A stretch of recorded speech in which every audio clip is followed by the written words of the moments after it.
नमस्कार, विचार विमर्श कार्यक्रम में आप सभी का स्वागत है। मैं हूं अनुराग। आप जानते ही हैं, ये जो कार्यक्रम है, इसका मकसद ये है कि जो भी नीतियां बन रही हैं, योजनाएं बन रही हैं, किसानों के लिए बन रही हैं, देश के लिए बन रही हैं, उन योजनाओं के बारे में आप भी जानें, उन्हें समझें और किसान को क्या उससे फ़ायदा हो रहा है, क्या नुकसान हो रहा है, ये सब हम इसलिए बताते हैं कि कोई भी योजना जब बनती है, तो सरकार उस पर सलाह लेती है। तो सलाह तो तभी देंगे जब उनके बारे में पता होगा।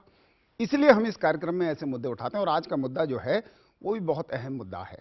आज का मुद्दा है नई फसल बीमा योजना कितनी कारगर।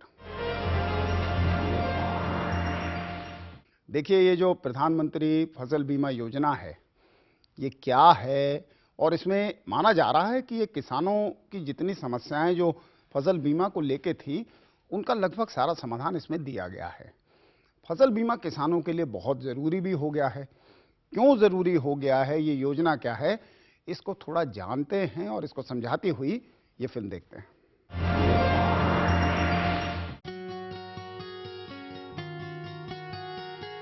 खेती तो हमेशा से ही मौसम पर आधारित रही है और आज भी है। देश में आज भी करीब 60% भूमि असिंचित है और करीब 86% किसान छोटे व सीमांत हैं। सरकार हर खेत को पानी देने के लिए प्रयासरत है, लेकिन बेमौसम बारिश और ओलों की मार से फसल को कौन बचाएगा। छोटे व सीमांत किसानों के पास करीब 2 हेक्टेयर से भी कम भूमि है और उनकी जीविका या कहें उनका अस्तित्व पूरी तरह इसी जमीन के टुकड़े पर निर्भर है। नया सर्वे बताता है कि देश में किसान की औसत आमदनी करीब 3,000 रुपए महीना है और इस घटती आमदनी का प्रमुख कारण है खेती में बढ़ रही लागत और उपज के सही दाम न मिलना और ऊपर से मौसम की मार। अब पहले से टूटे हुए इन किसानों को हिम्मत और हौसला देने के लिए और मौसम की मार से रक्षा कवच के रूप में केंद्र सरकार ने प्रधानमंत्री फसल बीमा योजना शुरू की है। पिछले कई वर्षों से मौसम आधारित कृषि बीमा, संशोधित फसल बीमा योजना, राष्ट्रीय कृषि बीमा योजना आदि कई फसल बीमा योजनाएं चलाई जा रही हैं। संशोधित फसल बीमा योजना और राष्ट्रीय कृषि बीमा योजना की जगह अब प्रधानमंत्री फसल बीमा योजना लेगी, लेकिन मौसम आधारित फसल बीमा योजना जारी रहेगी। पिछली सभी फसल बीमा योजनाओं की तुलना में नई फसल बीमा योजना में कई बड़े और सार्थक बदलाव किए गए हैं। पुरानी फसल बीमा की कुछ योजनाओं में प्रीमियम राशि बीमा राशि की करीब 22 से 35% तक थी, लेकिन प्रधानमंत्री फसल बीमा योजना में खरीफ फसल के लिए प्रीमियम 2%, रबी के लिए 1.5% और व्यावसायिक व बागवानी फसलों के लिए प्रीमियम राशि 5% तय कर दी गई है। यानी अब बेहद कम प्रीमियम पर किसान फसल बीमा करवा सकेंगे और बीमा राशि का भुगतान केंद्र व राज्य सरकारें 50-50% मिलकर करेंगी। इसके अलावा स्मार्टफोन, रिमोट सेंसिंग टेक्नोलॉजी और ड्रोन आदि के उपयोग से वास्तविक फसल नुकसान का आंकलन किया जाएगा, हालांकि इसमें अभी समय लगेगा। इसके अतिरिक्त पहली बार किसी फसल बीमा योजना में कटाई उपरांत होने वाले नुकसान को भी कवर किया गया है। अगर फसल कटाई के 14 दिनों के भीतर कोई प्राकृतिक आपदा से कटी फसल को नुकसान पहुंचता है तो उस नुकसान की भरपाई भी की जाएगी और अगर बीजों में उचित अंकुरण नहीं होने के कारण नुकसान होता है तो करीब 15 दिनों में कुल बीमा राशि का 25% भी किसानों को दे दिया जाएगा। प्रधानमंत्री फसल बीमा योजना में कई खूबियां हैं और ये किसानों के हित में उठा सही कदम भी है, लेकिन फिर भी कई सवाल हैं, जैसे व्यक्तिगत खेत के नुकसान की भरपाई कैसे होगी, राज्य सरकारों की भूमिका कैसे सुनिश्चित होगी। केंद्र सरकार 2016 खरीफ सीजन से प्रधानमंत्री फसल बीमा योजना की शुरुआत करने जा रही है, लेकिन इसकी सफलता किसानों की जागरूकता और भागीदारी पर निर्भर होगी। किसानों की टूटती हिम्मत को फिर हौसला देना होगा। अगर किसान नहीं तो देश नहीं। ग्लोबल वार्मिंग और उसके कारण हो रहे जलवायु परिवर्तन में फसल बीमा किसानों के लिए सुरक्षा कवच है, जिसकी मांग भी है और जरूरत भी। देखिए, ये तो हमें समझ आ रहा है कि अब जलवायु परिवर्तन जो है वो सच्चाई है।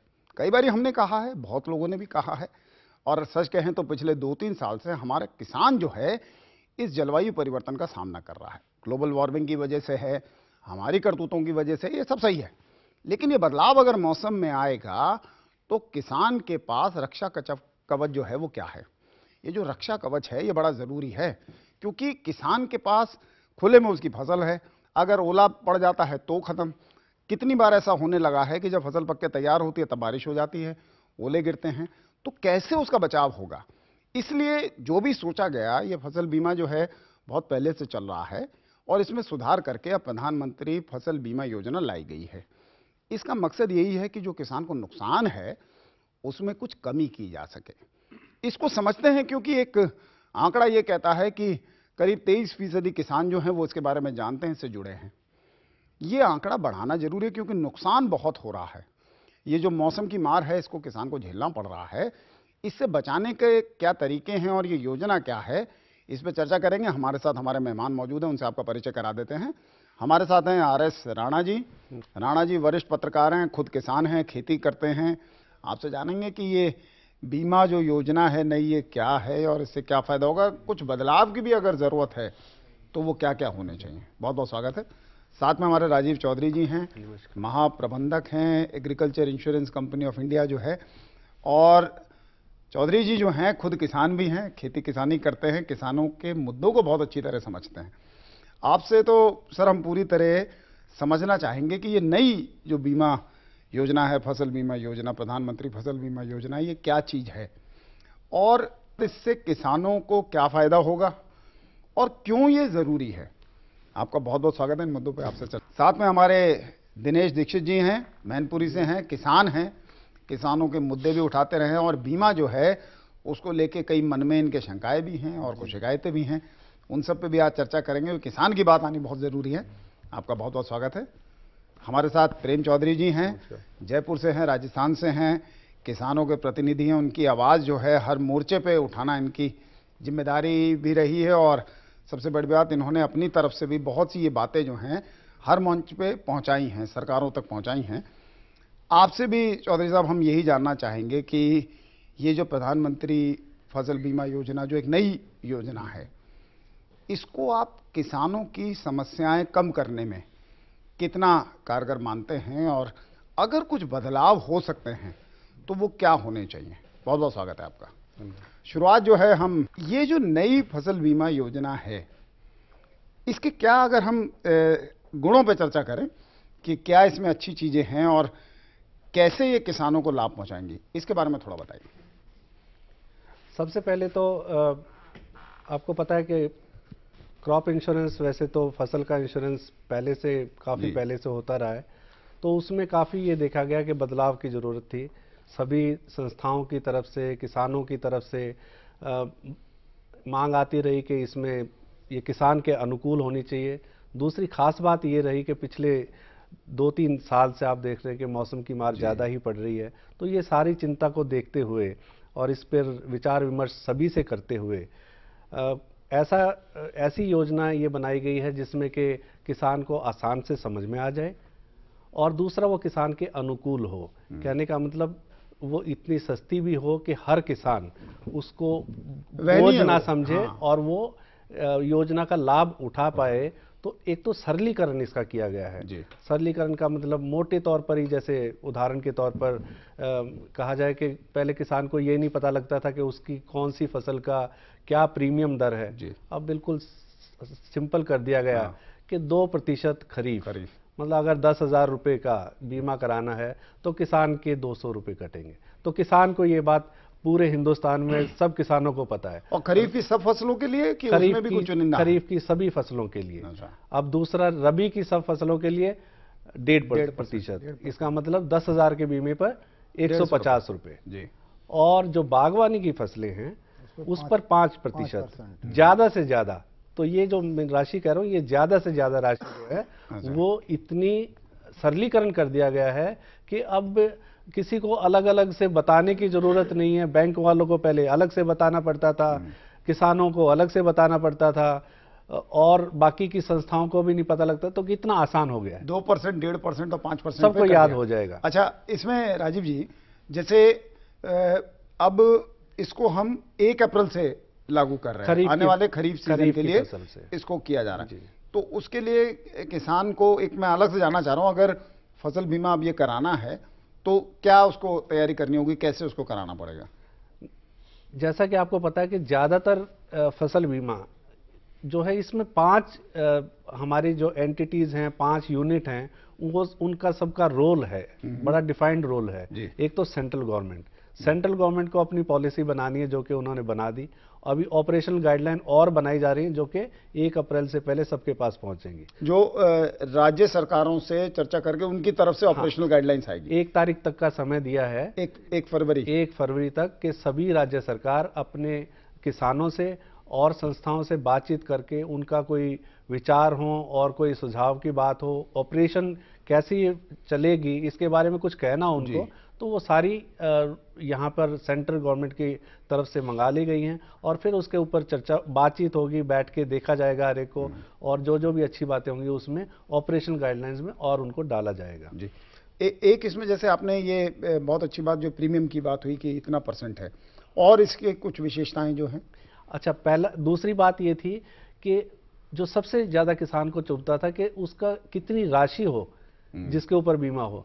तो अगर प्रीमियम रेट बहुत ज़्यादा होता था तो उसको राशि को कम कर दिया जाता था।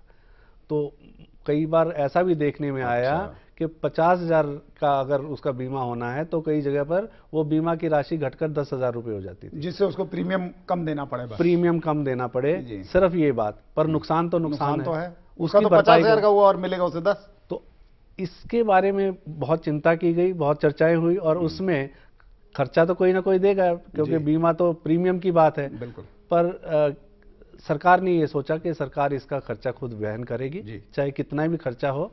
और सबसे अच्छी बात यह है कि जितना भी उसका सम इंश्योर्ड जो राशि होगी, उस राशि को अब घटाया नहीं जाएगा। ये एक बहुत बड़ी बात है। अच्छा। जो किसान के लिए बहुत फायदे की बात है। कई बार किसान को इतनी कम राशि मिलती थी कि आपने देखा होगा कि 100 में, 200 में, 500 में इस तरह से होती थी। हमने दिखाया तो भी है आपने दिखाया होगा। वो एक बहुत ही बुरी बात थी, बहुत दुखदायी स्थिति थी।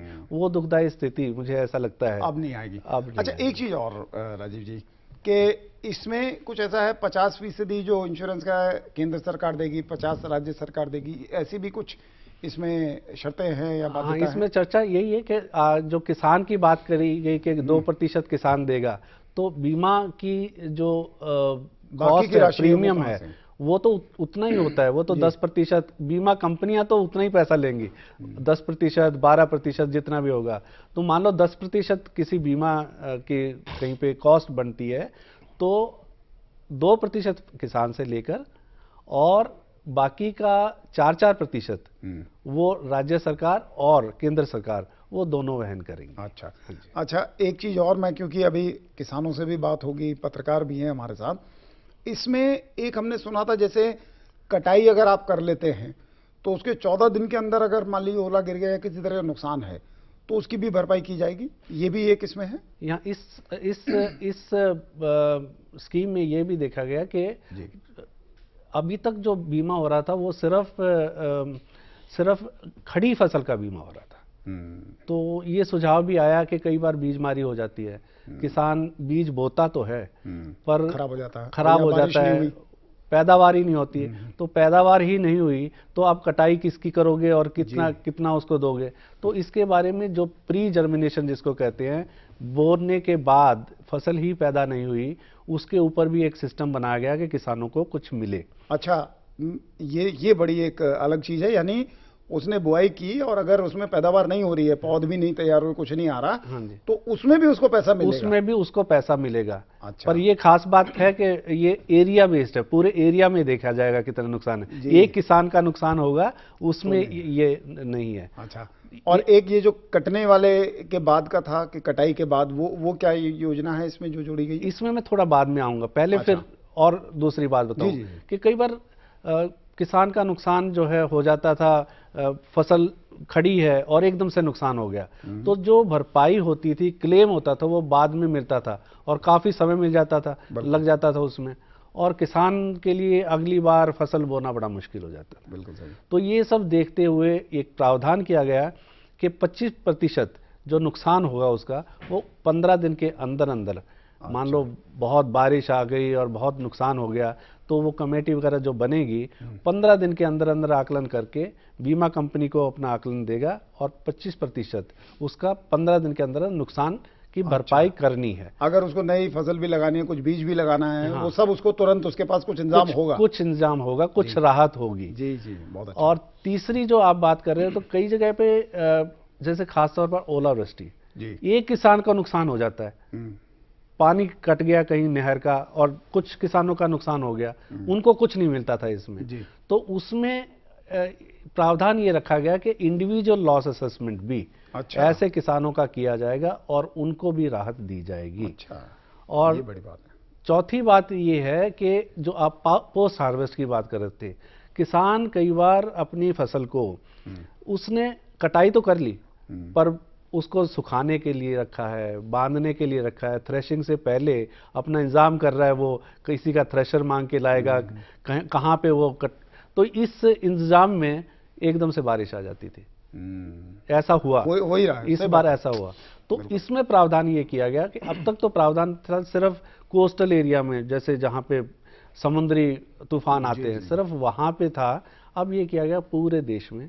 अच्छा। इस तरह से कहीं पे भी नुकसान होगा तो कटाई के 14 दिन के अंदर अंदर ऐसा कोई नुकसान हुआ तो किसानों को उसकी इंडिविजुअल लॉस जो है उसकी व्यक्तिगत लॉस जो है उसकी भी भरपाई होगी। और पूरा जो उसका इंश्योरेंस है वो पूरा पैसा मिलेगा कि इसमें भी कुछ कम राशि मिलेगी? नहीं, वो उसका आकलन किया जाएगा। उसका आकलन किया जाएगा कितना नुकसान हुआ, अगर उस जितना नुकसान हुआ है उसकी भरपाई होगी जी। तो यानी पूरे देश में अगर हम बात करें तो प्रधानमंत्री फसल बीमा योजना ही एक योजना है। पहले तो कई सारी थी, एक मौसम आधारित भी थी, एक मॉडिफाइड भी थी, तो अब यही एक योजना है कि बाकी सब भी साथ साथ हैं? मॉडिफाइड खत्म हो जाएगी, इसके साथ एक NAIS थी वो भी खत्म हो जाएगी, पर मौसम आधारित अभी भी रहेगी। वो राज्य सरकार के ऊपर डिपेंड करेगा, क्योंकि देखिए ये फसल बीमा में जो कटाई होती है, ये जो फूड क्रॉप्स हैं उनकी तो आराम से आकलन हो जाता है कितना इनका पैदावार हुई, परंतु जो फ्रूट ट्री हैं उनका क्या सिस्टम बने, उनका कैसे उनको भी इसमें लाया जाए, तो उसके लिए तो वेदर बेस्ड जो है वो कंटिन्यू करेगा। आम की बौर वगैरह खराब हो जाती है, ओले गिर गए, बारिश हो गई, वो सबसे बड़ी दिक्कत होती है। उसके लिए कोई सिस्टम है नहीं अभी। और बार बार देखो किसान जो है 10 बार 20 बार अपनी फसल को तोड़ता है, तो आप किसको कैसे आकलन करोगे, असेसमेंट, वो बड़ा मुश्किल। इन सब चीजों के लिए तो बागवानी की फसलों के लिए जो डिमांड आई है स्टेट गवर्नमेंट से, वो डिमांड यही है कि वेदर बेस्ड क्रॉप इंश्योरेंस, मौसम आधारित, उसको चालू रहने दिया जाए। तो अभी इस योजना के अंदर भी उसको चालू रखा गया है। हाँ, पर ये चीजें जो प्रीमियम की दर जो कि ज्यादा थी वो इसमें भी घटा दी गई है। 5% आप बता ही रहे हैं उसमें कर दिया गया। मैं यहाँ दिनेश जी, जैसे राजीव जी ने बताया और काफ़ी हमने विस्तार से इसलिए लिया क्योंकि अगर कुछ सवाल हो मन में, कुछ शिकायतें हों, वो भी आए किसान की तरफ से। आप इसको कितना एक तो आवश्यक मानते हैं फसल बीमा को, और नई योजना से कुछ उम्मीद जग रही है? अब उम्मीद तो तब जगी मालूम पड़ेगी जब इसका रिजल्ट मिले किसान को। अभी तो ये योजना लॉन्च भी नहीं हो पाई है, केवल बड़े बड़े दावे किए जा रहे हैं। क्योंकि अब तक जो कंपनियां थीं, प्राइवेट कंपनियां इस क्षेत्र में जो थीं, वो किसानों को लूटती रही जी। हमारे KCC किसान जो बनवाते हैं फसली ऋण, उसमें किसान क्रेडिट कार्ड, उसमें बीमा की राशि काट ली जाती है और वो किसान को पता भी नहीं चलता। जब वो देने जाता है, भरने जाता है, तब वो देखता है इसमें क्या लगा क्या नहीं लगा, और बहुत से किसान तो समझ ही नहीं पाते ये क्या लग गया। तो बीमा की राशि तो हमेशा कटती रही, लेकिन कभी नुकसान का कोई पैसा खाते में कभी नहीं आया। अब हम देखते हैं कि ये सरकार ने नई योजना जो चलाई है उससे कितना फायदा किसानों को मिलता है। ये उसी तरह की समस्या रहेगी या ये कुछ क्षेत्र में जाके आकलन करके देखेंगे और किसानों को कितना राहत पहुंचाएंगे, ये आने वाले वक्त में पता चलेगा। अभी तो हम कुछ कह नहीं सकते इसके ऊपर। जी। प्रेम जी, आपने इस योजना के बारे में जो भी अभी जानकारी मौजूद है उसको पढ़ा, ऑपरेशनल जैसे राजीव जी बता ही रहे हैं कि वो एक अलग ड्राफ्ट उसका तैयार होगा, राज्यों की तरफ से आ रही हैं उसमें जानकारी। फसल बीमा में आमतौर पे समस्या क्या किसान के सामने आती है? सबसे पहले तो मैं सरकार को धन्यवाद देना चाहूँगा कि सारी स्कीमों को ख़त्म करके और कुछ विषय जो अब तक शामिल नहीं थे उनको इस स्कीम में शामिल किया गया है। जी। लेकिन इसकी जो क्रियान्विति है वो अभी तक स्पष्ट नहीं है। सही। कारण क्या है कि इनमें ये कहना है कि स्टेट लेवल पे कमेटियां बनेगी जो सारे स्ट्रक्चर को वो करेगी, कि बीमा कंपनियों को वो मेंबरों को डिस्कस करेगी। ऐसे ही डिस्ट्रिक्ट लेवल पे कमेटी बनेगी, उनमें कौन कौन लोग होंगे। जब तक किसान का इसमें भागीदारी नहीं होगी तब तक अफसरशाही कभी भी इस चीज का आंकलन नहीं कर सकती। ये मेरा स्पष्ट मानना है। हमेशा जो है उस चाहे डिस्ट्रिक्ट लेवल पे हो या स्टेट लेवल पे हो उसमें किसानों का प्रतिनिधित्व होना चाहिए जी। पहली बात तो ये। दूसरी जो मौसम आधारित जो चल रही है इसमें तो ये प्राइवेट कंपनियां बिल्कुल बुरी तरह से किसानों को लूट रही है। कारण उसका है कि इसमें हर 10 किलोमीटर पे वेदर के जो है वो चेक करने के लिए इंस्ट्रूमेंट लगाने थे, वो नहीं लगे जी। कहीं लगाए भी हैं तो उनको चेक जो कौन कर रहा है, सिर्फ बीमा कंपनी का प्रतिनिधित्व। ना तो वो प्रशासन को बताता और ना जो वहां के हमारे किसान है या किसानों के कृषि वैज्ञानिक है उनको साथ लेते हैं कि भी कौन सी अब वेदर में कितना चेंज आया या हुआ है। तो ये जो है इस में बहुत बड़ी कमी है। ये जो बात आप कह रहे हैं कंपनियों का जो इसमें हेरफेर है और बीमा फसल बीमा में खासतौर से उनकी जो दिक्कत है, कुछ खबरें भी आई हैं उस पर, वो एक मुद्दा है और उस पर भी हम चर्चा करेंगे। मैं थोड़ा यहाँ बहुत बड़ा मुद्दा है सर जी बिल्कुल, क्योंकि राजीव जी जो हैं वो तो एग्रीकल्चर इंश्योरेंस कंपनी से हैं, इनके आंकड़े कुछ अलग हैं निजी कंपनियों से। नहीं सर, निजी कंपनियों के आंकड़े जो है, मैं जैसे राजस्थान स्टेट के आपको बताता हूं कि पिछले 5 सालों के जी जितना इन्होंने पैसा लिया उसका 40% भी जो है क्लेम नहीं पास हुआ जी, क्योंकि इनको कोई इन पे मॉनिटरिंग करने वाला कोई नहीं है। सिर्फ बैंक, किसान बैंक में गया केसीसी के उसमें उसने बनवाया, उसका प्रतिनिधित्व कौन बैठा है, उसका कोई एक एजेंट बैठा है, उसको उन्होंने कहा और उसका वो बना दिया। बिल्कुल बिल्कुल। लेकिन इसके ऊपर दोनों बैंक और उस पे मॉनिटरिंग करने के लिए हमारे पास कोई व्यवस्था नहीं है। इस पे चर्चा करें, अहम मुद्दा है। राणा जी, एक जो चीज जैसे सबसे बात हो रही है अभी, ये जो नई फसल बीमा नीति है इस पे अभी और भी चीजें हैं। जैसे प्रेम जी ने एक बहुत अच्छा मुद्दा जो है निजी कंपनियों को उठाया और पिछले दिनों खबर भी दी करीब 1200 करोड़ या कितने का जो है उसमें गड़बड़ हुई है। निजी कंपनी अपने लाभ के लिए आई हैं, उसको हम समझते हैं, उनको लाना कितना जरूरी है, लाएं तो उन पर नजर कितना जरूरी है कि आप रखें।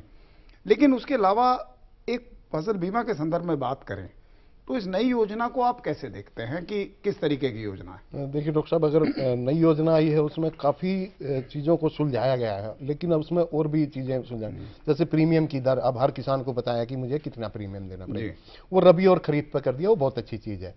लेकिन अभी भी इसमें काम करने की जरूरत है, क्योंकि जो बीमा योजना है वो राज्यों पर निर्भर है और बहुत से राज्यों ने अभी तक हम देख रहे थे कि वो जैसे पंजाब है, हरियाणा है, बड़े राज्य हैं, कृषि प्रधान वो हैं, लेकिन वहाँ किसानों को ये बेनिफिट ही नहीं मिलता था जी। तो केंद्र सरकार को कुछ ऐसा करना चाहिए ताकि राज्य सरकारें उसको इम्प्लीमेंट, उसको लागू करें हर हालत में। इसके अलावा अगर हम देखें जिस तरह से किसान हैं उनको जागरूक करना जरूरी है। अभी जैसे हम कह रहे मान रहे हैं कि भाई 23% किसान इससे जुड़े हुए हैं, उसको हम 50% तक लेके जाएं, तो उसको लेके जाने के लिए ग्रामीण स्तर पे इस योजना का जो फायदा है वो छोटे किसानों तक भी बताया जाए। लेकिन राणा जी, आपको लगता है कि फसल बीमा जो है बहुत ही जरूरी एक योजना है जो आनी चाहिए? जी, बहुत जरूरी है, और इसमें जितनी किसानों की भागीदारी बढ़ेगी उतना किसानों को फायदा होगा, क्योंकि हम पिछले 2-3 सालों से देख रहे हैं कि जिस तरह से मौसम की मार किसानों पे पड़ रही है। पिछली बार हमने देखा गेहूं, चना, उन सब किसानों पे, क्योंकि जो मौसम का जो बदलाव हो रहा है उससे बचाव के लिए ये बहुत जरूरी है। जी, देखिए, ये जो योजना है प्रधानमंत्री फसल बीमा योजना, फसल बीमा बहुत ज़रूरी है। और अभी जो एक चर्चा निकल के आई, देखिए, इसमें निजी कंपनियों की भागीदारी पे भी चर्चा हो रही है, किसान तक वो जानकारी पहुंचे, इस पे भी चर्चा है। ये ज़रूरी है, ये सब मानते हैं, लेकिन इसको इम्प्लीमेंट कैसे करना है, इसको लागू कैसे करना है, कैसे ये किसानों तक पहुंचे, ये अहम मुद्दा है। और भी कई अहम मुद्दे हैं, उन पर चर्चा करेंगे। अभी वक्त है एक ब्रेक का, मिलते हैं ब्रेक के बाद।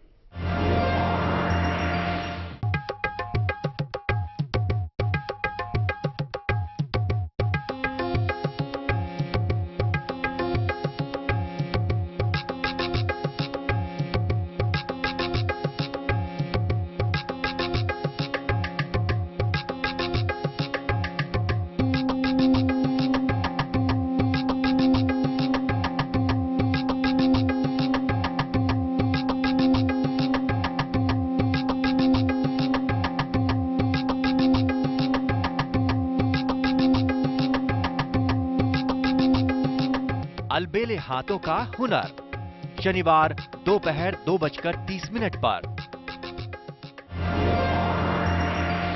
ब्रेक के बाद आपका स्वागत है। हम चर्चा कर रहे हैं नई फसल बीमा योजना कितनी कारगर। हमारे देश में ये जो पहल हो रही है, ये किसानों के नुकसान को देखते हुए हो रही है, और खासतौर से ये जो जलवायु परिवर्तन है, ये बहुत बड़ा कारण है जिस वजह से फसल बीमा जो है बहुत महत्वपूर्ण हो गया है। किसानों को अपनाना चाहिए, लेकिन उसमें क्या क्या दिक्कतें हैं उनको और जरा समझ लेते हैं। राजीव जी, जैसे अच्छा तो नहीं लगता हम दिक्कतें बोले, नहीं, लेकिन ये है कि बोलना चाहिए। हाँ, इसमें अभी कुछ, जैसे एक बड़ा मुद्दा जो है, अभी भी हम एक खेत तक नहीं पहुंच पा रहे हैं।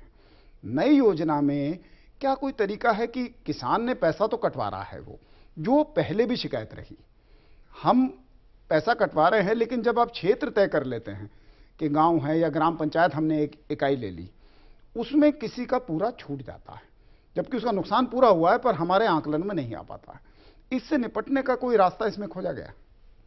देखिए, दो चीज़ें और जो खास तौर पर मैं बताना चाहता हूँ कि अब पिछले कुछ दिनों में तकनीकी काफ़ी प्रगति हुई है, और उसमें ये देखा गया कि कंप्यूटर का, इंटरनेट का ज़माना आ गया है, मोबाइल फ़ोन का ज़माना आ गया है, ड्रोन अब उड़ने शुरू हो गए हैं, आपके सैटेलाइट जो है बहुत काम। तो इस बारे में पूरी चिंता की गई कि इन सब टेक्नोलॉजीज़ को हम किसान के भले के लिए कैसे यूज़ कर सकते हैं, और ख़ास तौर पर इंश्योरेंस के लिए, हम क्रॉप इंश्योरेंस बीमा के लिए हम कैसे यूज़ करें, इस पे काफ़ी चर्चा आई। अच्छा, जैसे मैं इसलिए टोक रहा हूँ क्योंकि इसरो का अपना सैटेलाइट है भुवन करके, जो गूगल से भी बढ़िया एक अच्छा रेजोल्यूशन देता है, तो इस तरीके की गूगल मैप जैसे है उस तरीके भुवन हमारा जो है 3D पोर्टल जो बना है, तो वो क्या पूरी जानकारी दे देगा खेत में कितना नुकसान है? ये सब प्रयास किए जा रहे हैं। बिल्कुल, जो ये भुवन जो है, ये इसरो का और महालनोबिस सेंटर जो है, ये दोनों मिलकर इसको बनाया है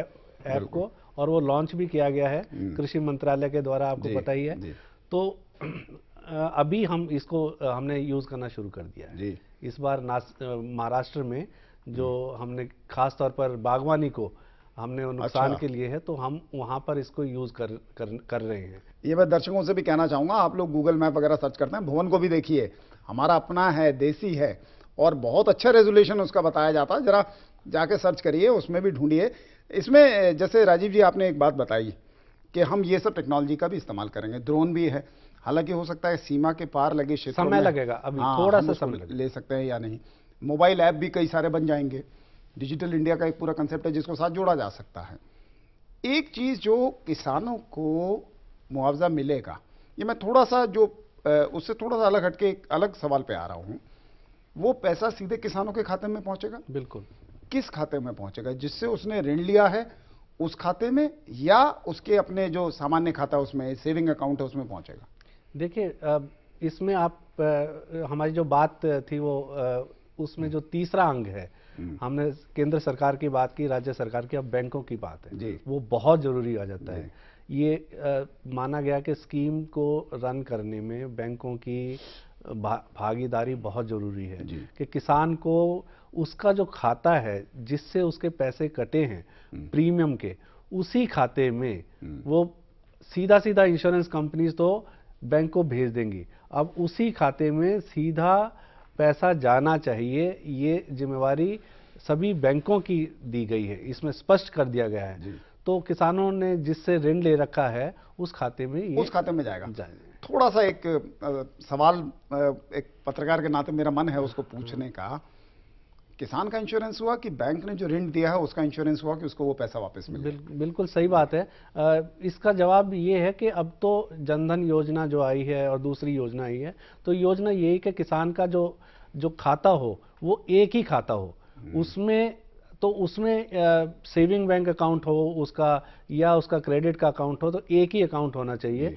तो उससे बैंक को भी, जो आपने सवाल पूछा, इस बीमा से बैंक को भी बहुत फायदा है। अगर नहीं तो उनका एनपीए बढ़ता जा रहा है, नॉन परफॉर्मिंग एसेट्स। बिल्कुल 23 करोड़ लोग के करीब जो है जनधन योजना से जुड़े भी हैं।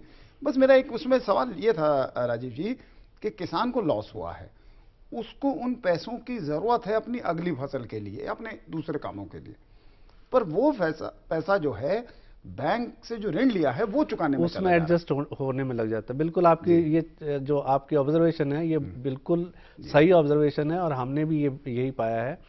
तो उसमें ये है कि फायदा क्या किसान को होता है, फायदा ये होता है कि अगर ये बीमा की राशि उसके अकाउंट में ना जाती तो अगली बार वो किसान जो है डिफाल्टर हो जाता तो उसको अगली फसल के लिए ऋण नहीं मिलता। अब जो है उसको अगली फसल के लिए ऋण मिल जाएगा क्योंकि अब डिफाल्टर नहीं रहा। ये पैसा उसके खाते में चला गया। तो एक तरह से आप इसको इधर से देखें या उधर से देखें, किसान का फायदा है, बैंक का भी फायदा है और बैंक का भी फायदा है। हाँ, लेकिन किसान कर्जदार बना रहेगा। राणा जी, मैं नीति पे वो नहीं कर रहा हूँ, एक मेरे मन में ये सवाल आया था इसलिए मैं पूछ रहा हूँ। उसका कर्जा चुका दिया जाएगा और वो अगला कर्ज ले सकता है। इसमें जैसे राजीव जी ने बताया, अब नई टेक्नोलॉजी का इस्तेमाल होगा। नई टेक्नोलॉजी का, जैसे प्रेम जी भी बता रहे थे कि निजी कंपनियों ने कहा कि ये सर्वे करेंगे, उसके लिए ये इक्विपमेंट लगाएंगे, कुछ लगे नहीं। इसमें समय लगेगा, बिल्कुल समझ आता है, लेकिन क्या इन बातों का जब तक हल नहीं निकलता है तो किसान अभी बीमा से जुड़ना उसके लिए कुछ जोखिम भरा तो नहीं होता? सही बात है, ये जोखिम भरा ही है, क्योंकि जैसे जो किसान है अगर उसको इंडिविजुअल लॉस होता है, उसकी भरपाई नहीं होती तो उसको सीधा सीधा नुकसान है, वो क्यों बीमा लेगा? तो इसलिए जब तक हर खेत तक ये तकनीक नहीं पहुंचेगी, हर खेत तक हर क्रॉप का नुकसान की भरपाई नहीं होगी, तब तक किसान एक बार अगर उसने मान लो जुड़ गया और उसके भरपाई नहीं हुई तो अगली बार वो नहीं जुड़ेगा। तो इसलिए यही काफी कुछ हुआ भी, ये हुआ है और पिछले यही हो रहा है। अगर हम पिछले 5-6 सालों के डाटा उठा के देखें तो अब जैसे एक तालुका में नुकसान हो जाता है, अब तालुका में जरूरी थोड़ा है कि वो एक बीमारी जो मान लो ओलावृष्टि है वो पूरे तालुका में ही हो, वो कुछ एरिया में होती है, कुछ एरिया रह जाता है, तो हम उसका आकलन कैसे करेंगे? या बारिश है, बेमौसम बारिश है, वो कुछ एरिया में हो जाती है तो उनको 10 किसानों को नुकसान हो जाता है, तो उनकी तो भरपाई नहीं हुई ना। तो कम से कम जब तक इसको एक खेत के स्तर पे जब तक नहीं लाएंगे तब तक इसको हम ये बहुत उम्मीद नहीं कर सकते कि इससे 50% किसान जुड़ जाएंगे या 60% किसान जुड़ जाएंगे। जी प्रेम जी, जैसे ये बात हुई आपने अभी देखी, ये सवाल मैं चाह रहा था किसान की तरफ से भी आए हैं सब सवाल। हम किसी भी नीति को एकदम से नकार नहीं सकते, कोई भी बदलाव होता है तो एक रेजिस्टेंस आता है लोगों के अंदर बहुत। मैं इसको एक बड़ी पहल मानता हूं बिल्कुल, और मुझे लगता है कि ये किसानों के लिए बहुत ज़रूरी चीज़ है और उसमें तमाम दिक्कतें हैं, लेकिन उन सब के बावजूद भी जैसे किसान इससे जुड़े और उसके साथ न्याय भी हो, ये बहुत ज़रूरी है। इसको तय करने के आपको क्या लगता है किस तरीके की नीति में कुछ होना चाहिए? क्योंकि इसमें राज्य सरकार की भूमिका बहुत अहम है। ज़्यादातर जो फेलियर हैं वो राज्य सरकार की तरफ से हैं। बहुत आसान जो है वो हम कह सकते हैं कि भाई सरकार ने नीति बना दी, लेकिन उसको इम्प्लीमेंट तो राज्य सरकार को करना है। तो इसको आप कैसे देखते हैं कि इस नीति को, जो किसान को, राणा जी की बात भी सही है भाई सब नहीं जुड़ेंगे, लेकिन मैं ये कहता हूं कि उसको 100% नुकसान होगा कुछ भरपाई अगर हो जाती है, 1-2% देना है, तो क्या उसको उससे जुड़ना नहीं चाहिए और उसमें राज्य सरकार को कितना इसमें और शामिल होकर किसान की मदद करनी चाहिए? सर, जहां तक बात आती है बैंकों की, बैंक जो है अपना एनपीए नहीं बढ़े, इसलिए किसान को तो उसकी गर्दन तो अपने कब्जे में रखना चाहता है। दूसरी तरफ ये गवर्नमेंट को ये देखना चाहिए कि किसान कहीं भी भागने वाला नहीं है, क्योंकि इसकी जमीन जो है गिरवी है वहां पे। दूसरी तरफ सिर्फ 30 औद्योगिक घरानों ने कितने लाख करोड़ रुपए बैंकों का एनपीए पड़ा है, उसमें कोई गौर करने वाला नहीं है। तो किसान को बेईमान मत समझे, पहली बात तो ये भरोसा करे किसान पे भरोसा करे।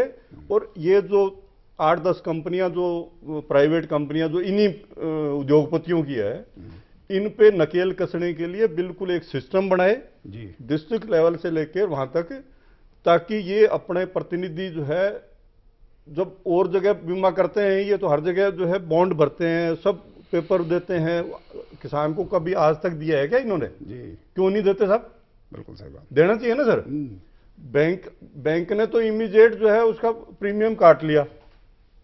उस किसान को जब वो विश्वास कैसे करेगा, जब तक आप जो है आप 20,000 का स्कूटर का बीमा करवा रहे हो तो फट से आपको बॉन्ड देता है, और एक आप जो है उसके लाखों रुपए की फसल का बीमा कर रहे हो तो आप एक ये भी नहीं लिख के देना चाहते कि 2 रुपए जो है आपने जमा किए। प्रेम जी, आपकी बात बिल्कुल सही है, लेकिन कई बार लोग गाड़ी और खेत के इसको जोड़ते हैं। नहीं सर, उसमें गाड़ी कीमत मैं जोड़ता नहीं, मैं ये कह रहा हूं कि सर एक सिर्फ जो है आपने 250 रुपए लिया बीमा, जिसमें सेंट्रल गवर्नमेंट भी और स्टेट गवर्नमेंट भी देती है पैसा बाकी जी। तो आप एक सर्टिफिकेट इश्यू करिए, बिल्कुल, कुछ कागजात तो होने चाहिए किसान उसको कागज दीजिए ताकि उसको विश्वास हो कि मेरी फसल के पेटे मैंने जो 200 रुपए दिए, उसके साथ साथ सेंट्रल गवर्नमेंट ने इतने पैसे दिए, स्टेट गवर्नमेंट इतने पैसे दिए, उसके पास ताकि उसको और उसको ये भी रहे कि अगर मेरी फसल का नुकसान हुआ तो इतना पैसा मुझे मिल सकता है जी। तो देखिए अपना विश्वास पैदा होगा उसको जी। एक छोटा सा ब्रेक लेना प्रेम जी। ये जो चर्चा हो रही है इसमें एक बात जो निकल के आ रही है, देखिए कई हम मुद्दों पे चर्चा कर रहे हैं कैसे किसान को मिले, लेकिन पैसा आएगा बैंक के खाते में आएगा, बैंक का जो एनपीए है वो जरूर कम होगा, किसान दोबारा से कर्ज लेने के लायक हो जाएगा, लेकिन और भी कई चीजें हैं जिस पे हम चर्चा करेंगे। अभी वक्त है एक ब्रेक का, मिलते हैं ब्रेक के बाद। महका महका घर आंगन, हरियाली से खिलेगा तन मन, छत पर छोटी सी बगिया, जरूरत भी पूरी शौक भी पूरा। देखिए छत पर बागबानी, शनिवार सुबह 9 बजे। ब्रेक के बाद आपका स्वागत है। हम चर्चा कर रहे हैं नई फसल बीमा योजना कितनी कारगर। देखिए इसमें बहुत से मुद्दे निकल के आ रहे हैं, जरूरी है, इससे सब मानते हैं, इसमें किसी को शिकायत नहीं है। पहली जितनी भी नीतियां बनी हैं, योजनाएं बनी हैं, उसकी तुलना में बहुत अच्छी है। कई मुद्दे इसमें शामिल किए गए हैं, दुनिया के कई देश हैं उनकी तुलना में भी अच्छी है, लेकिन इसमें अभी भी बहुत से मुद्दे हैं। चलिए थोड़ा जानते हैं कि ये जो प्रधानमंत्री फसल बीमा योजना है इसमें कौन से अभी ऐसे मुद्दे हैं जिनको सुलझाना बाकी है, और ये जानते हैं इस छोटी सी फिल्म के जरिए।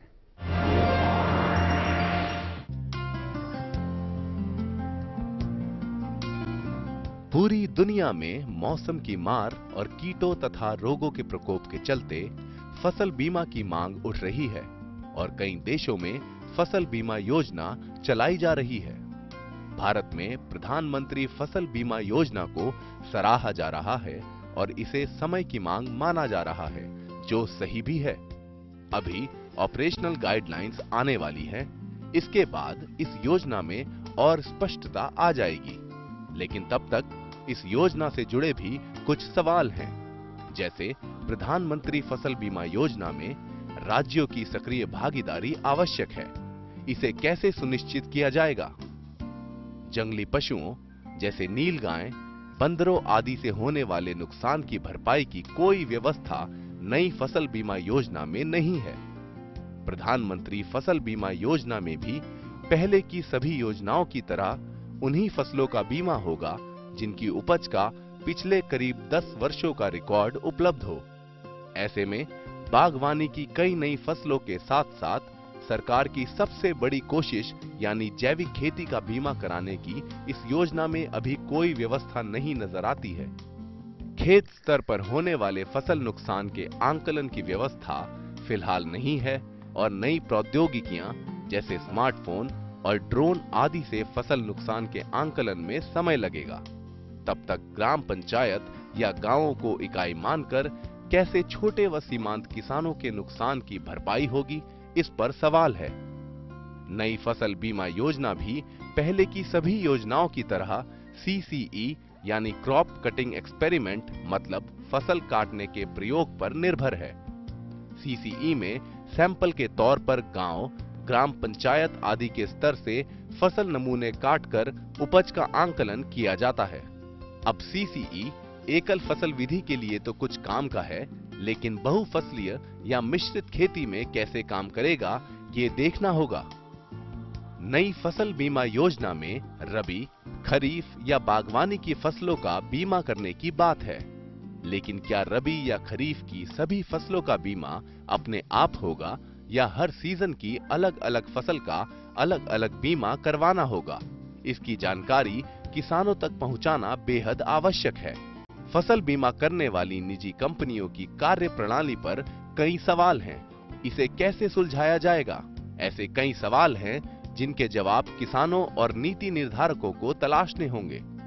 प्रधानमंत्री फसल बीमा योजना पूरी तरह प्रासंगिक है और इस पहल को सफल बनाने में किसानों की नीतियों में भागीदारी सुनिश्चित करनी होगी, तभी इन अनसुलझे सवालों के सार्थक जवाब मिल पाएंगे।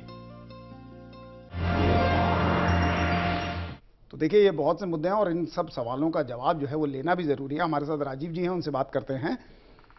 राजीव जी, एक मैंने जो नीति को जितना अभी उसमें जो डॉक्यूमेंट्स उपलब्ध हैं उनको जब पढ़ रहे थे तो उसमें बात आई कि आप किसान को भी, एक व्यक्तिगत किसान को भी आप पैसा देंगे जिसने पट्टे पे जमीन ले रखी है। क्या वो भी इस फसल बीमा का फायदा ले सकता है? बिल्कुल, निश्चित तौर पर जो अभी स्कीम बनी है जिसने साझे पे, ये पट्टे पे, जिसको टेनेंट फार्मर कहते हैं, किराए पे जमीन ले रखी है, वो भी इसमें अपना फसल का बीमा करवा सकता है। इसमें राजीव जी, जैसे हमारी जब उनसे बात होती है तो मैंने देखा कि सारा कुछ मालिक के खाते में चला जाता है, उनको कुछ नहीं मिल पाता है। तो उसका तरीका क्या है? कैसे जिसने पट्टे पे ले रखे उसको क्या डॉक्यूमेंट्स देने होंगे? क्यों बैंक उसको कर्जा देगा? कैसे वो अपना करेगा? क्योंकि टेनेंट को लेके अलग कानून बन रहा है, जो पट्टा कानून है उसमें भी बहुत बड़ा बदलाव की बात है, बहुत अच्छी चर्चाएं उसमें चल रही हैं। लेकिन फसल बीमा जो है ये उसको भी अपने उसमें कवर करे उसका, क्योंकि वो हल चला रहा है, कई सालों से वो खेती कर रहा है, उसका नुकसान की भरपाई उसे मिले, सरकारी योजनाओं का लाभ उसको मिले। इसके लिए अगर कोई पट्टे पे जिसने जमीन ले रखी है वो बैंक में जाके कौन से कागजात जमा करे, कैसे वो इस योजना से जुड़े?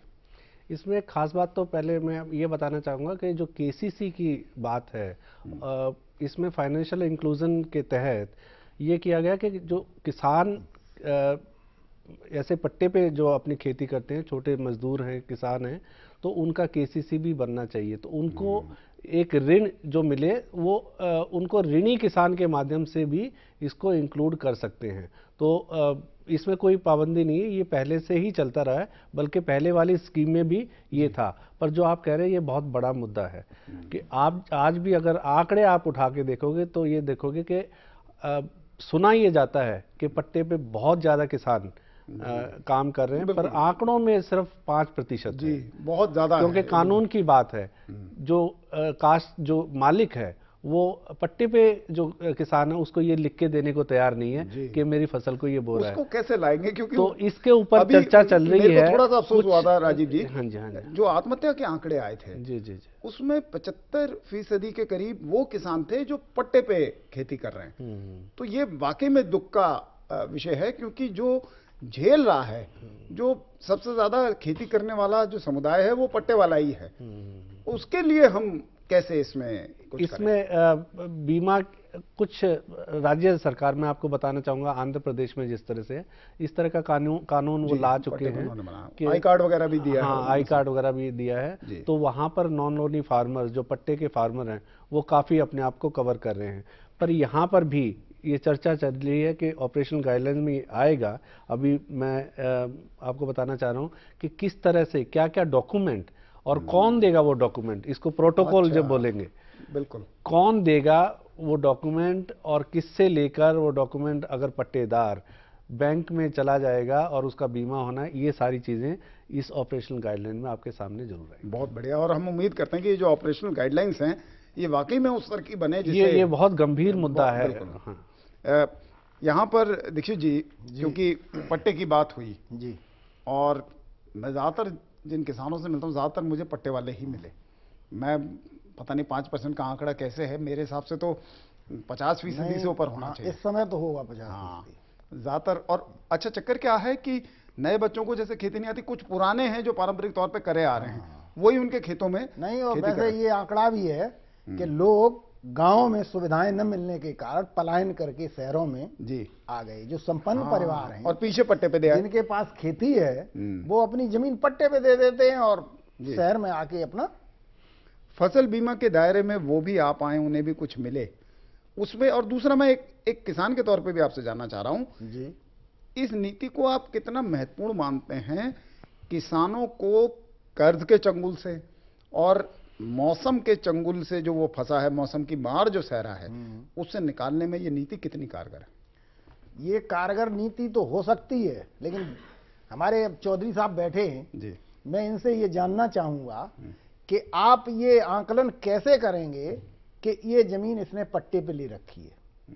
वो चौधरी साहब तो उसको मान रहे हैं कि ये विषय बड़ा गंभीर है और इस पे जैसे दीक्षित जी सही बात भी है, क्योंकि मैंने भी ये मुद्दा इसलिए उठाया, मेरे को ये पता है कि एक इस पे चर्चा चल रही है। हाँ। पट्टा कानून जो है उसको उसमें बहुत बदलाव की एक गुंजाइश है और उस पर बात चल रही है। तो यानी एक अच्छी बात है कि समग्र रूप में चीजें होंगी तब ये नीति सक्सेसफुल हो सकती है। जैसे ये सरकार कर सकती है, जैसे सरकार लोन देती है, उस पे बगैर गारंटर के लोन देती है, शिक्षा पे 4-4 लाख रुपए देती है, 6-6 लाख रुपए देती है और बगैर गारंटर की देती है।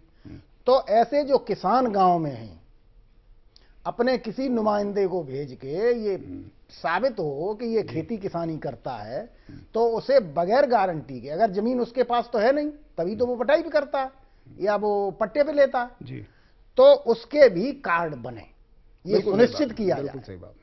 और उसमें किसान जिसकी जमीन है उसको ये डर रहता है कि मेरी जमीन छिल जाएगी, वो जमीन वाला तो किसी ये मुद्दा अलग हो जाएगा। नहीं। मैं फसल बीमा पे ही रहना चाहूंगा। प्रेम जी, समय थोड़ा कम है, मैं सबका एक इस पे एक अपनी छोटी राय और आपकी क्या सोच है इसको लेके वो जानना चाहूंगा। प्रधानमंत्री फसल बीमा योजना जिस तरीके से राजीव जी ने उसको समझाया है और निजी कंपनियों की आपने बात उठाई थी, वो भी एक मुद्दा है और मुझे लगता है ऑपरेशनल गाइडलाइंस में उनके लिए भी कुछ ना कुछ जरूर आएगा। आपको लगता है कि एक बहुत बड़ा कदम है जो किसानों के जीवन में एक बड़ा परिवर्तन ला सकता है? बहुत बड़ा कदम है सर। जो आज तक जो चीजें कवर नहीं हो रही थी वो सब कवर की है। इसके साथ साथ इन्होंने सरकार ने जो है दुर्घटना बीमा भी उसमें ऐड किया है, बच्चे की डेथ का भी किया है, ट्रैक्टर का भी किया है, पंप सेट का भी किया है। ये काफी चीजें इसमें और जुड़ी है जो आप अगर पूरी स्कीम देखेंगे तो काफी चीजें हैं। काफी चीजें हैं। होती कैसे हैं इसी पे ही बस सारा खेल जो है वो इस पे है कि क्रियान्वयन क्या गवर्नमेंट जो है उसकी क्रियान्वयन कैसे करती है। जब तक इसमें किसानों की भागीदारी नहीं होगी, उनसे राय लिए बगैर ये काम नहीं हो सकता। ये सिर्फ आप ये प्राइवेट कंपनियों को और बैंकों के जरिए छोड़ दोगे तो नहीं, जैसे पुरानी स्कीमें सब फेल हुई है वैसे ये फेल हो जाएगी जी। इसलिए सबसे ज्यादा जरूरी है कि इस पे पूरी मॉनिटरिंग हो और इसका इम्प्लीमेंटेशन का तरीका ऐसा डेवलप किया जाए जिससे हर किसान को इसका लाभ मिले। और किसानों की भूमिका बहुत अहम है। उसमें किसानों की बगैर किसान के ये संभव नहीं है। बगैर किसान के संभव नहीं। बिना उसके आपको पता ही नहीं है कि फसल कौन सी फसल जो एसी में बैठा है वो किसान की फसल का आकलन कैसे कर सकता है? उसमें तो किसान पैनल में जरूर होना आवश्यक है। राणा जी, समय कम है जी।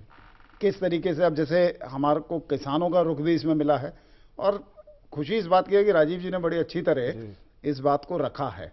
और मैं अपने दर्शकों से भी बार बार कहता हूं, निजी कंपनियों का और सरकारी कंपनी के उसमें बिल्कुल भी कंफ्यूज ना हो, उनका एक अलग वो तरीका है और वो एक बड़ा मुद्दा है जिस पे हम कभी चर्चा करेंगे। आपको क्या लगता है कि ये योजना को कारगर कैसे बनाया जा सकता है, और उसको बनाने के लिए जैसे आप बताएंगे भाई क्या क्या तरीके और होने चाहिए।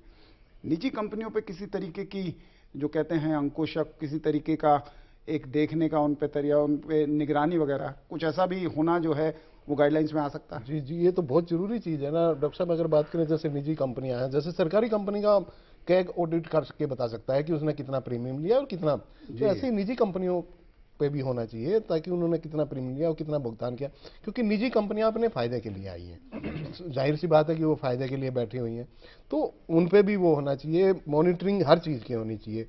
दूसरा, इसको जागरूक करना बहुत जरूरी है, किसान को जागरूक करना जरूरी है कि भाई इससे आपको कितना बेनिफिट होगा, कितना इसको फायदा होगा। और आप राणा जी क्योंकि खुद भी किसान हैं, आपको लगता है कि अगर सही तरीके से बीमा योजना जो इसमें एक पूरा एक विचार किया गया है अगर लाई जाए तो कम से कम किसान का नुकसान तो हम कम कर। जहां किसान 10,000 रुपए पर एकड़ पे बीज, खाद और पानी में खर्च कर रहा है, वो 200 रुपए खर्च करने में उसको कोई बहुत बड़ी बात नहीं है, लेकिन उसको बेनिफिट, उसको फायदा मिले। अगर ये इंश्योर होगा कि भाई उसको 200 रुपए देने से फायदा होगा, तो वो 200 रुपए चुकाने में उसको कोई प्रॉब्लम नहीं। राजीव जी, अंत में बिल्कुल, मैं समय बहुत कम है, किस तरीके से आपको लग रहा है कि ऑपरेशनल गाइडलाइंस में कंपनियों पे नकेल कसना, हो सकता है ज्यादा कठोर शब्द हो, लेकिन उन पे भी निगरानी रखी जाए और हर किसान को इसका फायदा पहुंचे, क्या इस तरीके की गुंजाइश आपको दिख रही है? आने वाले कुछ समय में ये संभव हो पाएगा? इसमें मैं व्यक्तिगत तौर पर आपको जरूर बताना चाहूँगा, अगर किसान जागरूक हो जाए जी, और किसान को ये पता हो, अपने बैंक में जाकर भी पूछे कि मेरा बीमा हो गया है कि नहीं, और किसान भी भागीदारी जो उसकी है वो भी पूरी तरह से करे, तो मुझे लगता है कि सबके ऊपर जो है, आप जो शब्द भी कह रहे हैं, सभी लाइन में आ जाएंगे। किसान जो है अब जागरूक हो, वो पता करे, बैंक के पास जाए, कई बार बैंक जो है पैसा नहीं काटते हैं। मैं ये कहना चाहता हूं कि जैसे किसान की फसल का बीमा होता है, अब बैंक को क्या पता है कि किसान ने कौन सी फसल बोई है और कौन सी फसल का कितने एकड़ में कौन सी फसल का बीमा हुआ है, ये एक अहम मुद्दा है जी। मतलब किसान का बीमा तो हो जाता है, वो तो ऐसे ही कि किसान की इतने, वो जैसे गेहूं का हो गया, वो उसने मान लो गन्ना लिया है तो अब उसने 10 बीघा अगर आलू लगाया है और 5 बीघा गेहूं लगाया है, और वो सारा उसका गेहूं का ही मुआवजा हो गया उसमें। बिल्कुल सही बात है ये जो बता रहे हैं। अब जो केसीसी बनना है, सिस्टम बना है, तो कई बार ऐसा होता है कि किसान जिस फसल के लिए डिक्लेयर करता है कि मुझे ये बोनी है और वास्तव में वो फसल नहीं बोई जाती, तो इसमें बैंक और किसान दोनों ये सुनिश्चित करें कि सिर्फ उसी चीज का बीमा कराएं कि जो ग्राउंड पे हो, और उसी के लिए ऋण दिया जाए, ऋण किसी और फसल के लिए दे। तो बीमा कंपनी को, राज्य सरकारों को ये नहीं पता लगता कि एक्चुअल में जो है उन्होंने फसल कौन सी बोई है, तो वो जब जैसे उसको किसान सुनिश्चित करे, देखिए अपनी पासबुक में कि मेरा जो है कौन सी फसल के लिए ऋण दिया गया था और मेरा जो प्रीमियम कटा वो कटा है कि नहीं कटा है, और कौन सी फसल के लिए प्रीमियम कटा बता रहे हैं, और कितने एकड़। किसान एक फसल तो बोता नहीं, अलग अलग फसल बोता है, तो वो सुनिश्चित कर ले कि कौन कौन सी फसल उसमें इंक्लूड हुई है। तो मैं दोबारा फिर कहना चाहता हूँ, अगर किसान जागरूक हो गया, किसान देखने लग गया, सरकार की तरफ से भी खास तौर पर मैं बताना चाह रहा हूँ, अब पोर्टल एक बन गया है जिसमें कि ये सारी किसान पोर्टल ये सारी जानकारी डाली जाएगी, और किसान के बच्चे भी अभी इंटरनेट देखने लगे और वो भी कंप्यूटर पे काम करना जानने लगे। किसान भी जुड़ रहा है। आप सबका बहुत बहुत धन्यवाद, क्योंकि समय कम है और मुद्दे और भी हो सकते हैं, लेकिन मुझे लगता है कि फसल बीमा के बारे में, नई योजना के बारे में काफ़ी कुछ पता लगा। सभी का धन्यवाद, आप सबका भी बहुत बहुत धन्यवाद। देखिए, आज की चर्चा रही, उसमें एक बात जो निकल के आ रही है, प्रधानमंत्री फसल बीमा योजना जो है, कोई भी योजना सफल तब होगी जब आप जागरूक होंगे, जब किसान जागरूक होगा। आपको पता करना पड़ेगा भाई, सरसों के लिए अगर आपने लिया है और गेहूं आप लगा रहे हैं तो उसमें गड़बड़ हो जाएगी, तो उसको समझना पड़ेगा, बैंक से नाता बनाना पड़ेगा। नहीं बन रहा है तो आपको अपने आगे नेता हैं, बहुत अच्छे अच्छे नेता हैं, पकड़िए, ये चीज़ों पे नज़र रखिए। कंपनियां भी अगर कुछ घालमेल कर रही हैं तो उसको रोकने की जिम्मेदारी भी आपकी है। नीति बनी है, नीति आपके साथ चलेगी, जो भी कमियां हैं वो दूर करने का प्रयास रहेगा, और इसलिए ज़रूरी है कि जो भी जानकारी है वो आप औरों से भी बांटें। उम्मीद करते हैं कि प्रधानमंत्री फसल बीमा योजना जो है वो ज़रूर सफल होगी और आप सबके सहयोग से सफल होगी। आपसे विदा लेते हैं, नमस्कार।